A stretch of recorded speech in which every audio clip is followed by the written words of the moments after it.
All right, welcome back to another tech tip.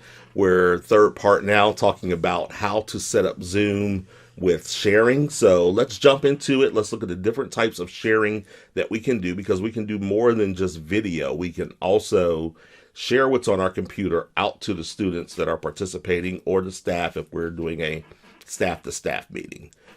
So what we have here is we have this options called screen share or share screen. Let's go ahead and click on that.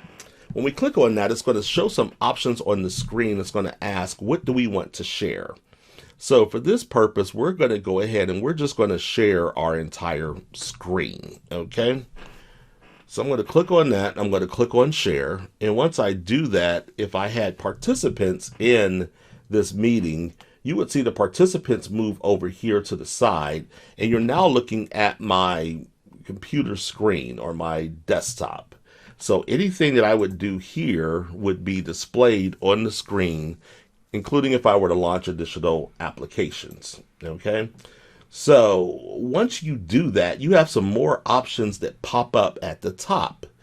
One of the things that pops up at the top is something called annotate. And annotate is a way that we can highlight things on the screen. So for example, if I were doing a training on Zoom and wanted to talk about what each of the things are, I could grab my draw tool and I could say, maybe I want a shape, and I say, right now we're going to talk about return to meeting. And you can kind of talk about that and you can clear it. You can also do freehand drawings if you wanted to underline something for students. So again, it's just a nice way that if you're within something, you can kind of show them what you're talking about. So in this instance, we're sharing our entire screen.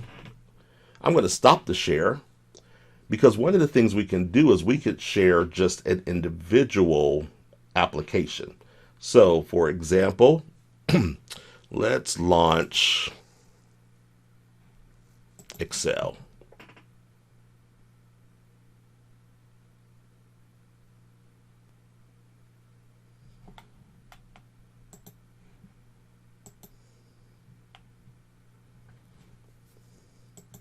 All right, so we've got Excel, and let's say we wanted to do a quick lesson on Excel.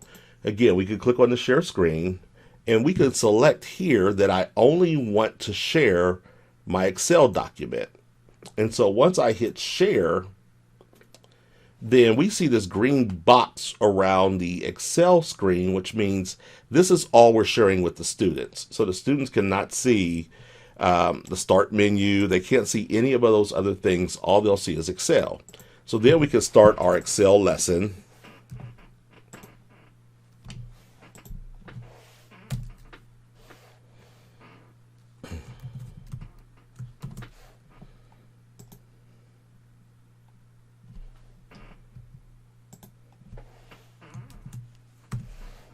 Okay. And then if we wanted to, again, we could use our annotate tools and we could highlight certain things and say, you know, this is our sum value. It's a combination of A1 and B1. Okay. So again, the tools are there. I'll have some other some other training of videos that are available for you from Zoom that will really go in depth with these. But the one thing that we'll want to make sure that we do is, once again, this is one of those settings that I said we would cover later, is for your students, you may want to go into the More menu here, and you may want to disable participants annotation. Okay? Because otherwise, anybody in the Zoom meeting has access to these tools, and the students can then choose to go in and annotate all over your screen, which will show up for all the other participants also.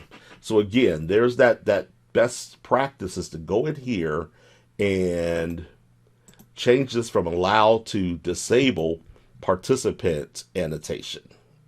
Okay, so that's the best setting for that. We're going to cover some other options also, and we will pick this up in the next segment. Again, until next time, this has been Tech Tips.